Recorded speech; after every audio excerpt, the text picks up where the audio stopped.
Welcome to this explainer. You know that deep, stinging ache of a missed chance? Well, if you've ever felt that, you are definitely in the right place. Today, we're diving into a profound source text that offers a really fascinating perspective on navigating grief, lost opportunities, and those heavily guarded, closed doors we all run into. We have all faced the sting of being passed over. It's a pretty universal human experience, right? But what if we completely flipped that pain on its head? The text asks us to reconsider the meaning behind the word no. Think about it. What if the opportunity you lost, the one you're mourning right now, was actually a rescue? The source anchors its message in this incredibly intimate divine monologue. There's a specific quote that sets the tone for everything we're about to talk about. "I close doors I love you too much to leave open." It suggests that being denied access to a certain space isn't a punishment at all. It's actually an act of fierce, intentional protection. Okay, let's explore our first major paradigm shift in Section 1, the meaning of closed doors. The text openly acknowledges this heavy ledger of losses that we all carry around in our heads.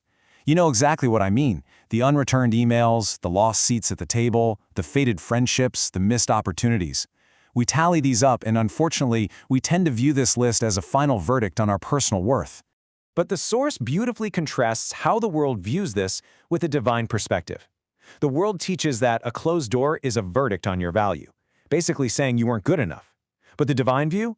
It says a closed door is never a measurement of who you are. It's a measurement of where you are being taken. It's a protective redirection.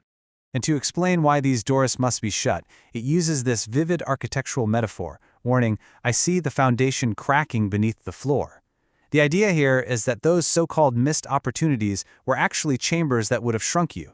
There were structural flaws in that space that you just simply couldn't see from the outside looking in. Which brings us to Section 2, rejection versus divine relocation. This is an absolutely crucial distinction the source makes. The world teaches rejection, which is basically a passive verdict on your effort.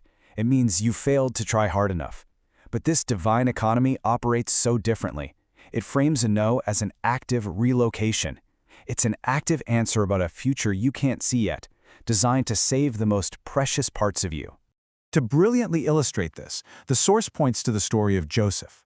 From the outside, his life looked like a total disaster, a tragic sequence of closures. Betrayed in a pit, sold to strangers in exile, thrown into prison, and forgotten. But the text maps this out not as a series of failures, but as a precise timeline of divine repositionings that ultimately led him to the palace where he fed nations. The big takeaway from Joseph's story is that these closed gates didn't erase who he was. Actually, they sharpened his identity. They stripped away the wrong places to reveal who he was always meant to be beneath the surface. Your closures aren't erasing you, they are revealing you.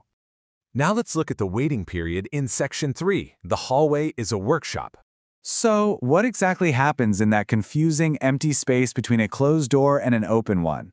The text strongly urges us to stop viewing the silence of that hallway as abandonment. It says, if you are sitting in an empty hallway right now, do not call it a punishment, call it preparation. It totally reframes this difficult period as an active, productive workshop. And because of that, the source completely redefines grief. It's not a tragic ending. Grief is defined as the painful yet totally necessary process of loosening the grip you had on the wrong gate. Why? So you can free your hand to hold the right gift when it finally arrives. You see, this hallway workshop period is meant to forge a rare kind of strength. It shifts you from a casual belief that constantly needs visible victories to keep going into a tested belief. A tested belief is one that trusts even through the very bottom of disappointment. You need that strength to hold massive blessings later on without breaking. Moving on to Section 4, the architecture of your life. This entire process isn't just about single lost opportunities. It's a massive restructuring of your existence. But to grasp it, you have to unhook yourself from the toxic idea that you were unworthy of the spaces that rejected you. The text insists you were simply misplaced. Your unique design was literally just too much for those small rooms. You were the wrong size for the slot. We've all had those seasons where multiple gates close at once, right? The job, the relationship, the dream, it all vanishes, and it feels like a total collapse. But the text reassures us with this incredible line. This is not abandonment, this is architecture. It is simply the necessary demolition required before rebuilding a brand new house. And what is that new house built on? Well, instead of your typical networking connections or worldly credentials, this divine architect is laying an invisible, unshakable foundation. It's built entirely out of the quiet trust you developed in the dark, your whispered prayers, your unseen integrity, and all those hidden moments of just saying yes to the process. Let's bring it all together now in Section 5, walking into the right space. As we approach the culmination of the text, it transitions from just understanding the pain to actively releasing it. It guides the listener through this really powerful exercise to clear the ledger. Step 1, breathe in and let go of the unreturned email. Step 2, breathe in and let go of the lost seat. Step 3, breathe out and accept your repositioning. The text asks you to hold on to this specific phrase as a mantra. Even if you literally have to whisper it through tears, you need to declare this to your own soul. I am being repositioned, not rejected. This is framed as the ultimate, grounding act of trust when you're standing in the unknown. And you do this because there is a very clear promise for your future. The text promises that when the correct gate finally opens, the one with your name on it, it will not feel like a struggle. You won't have to audition for it.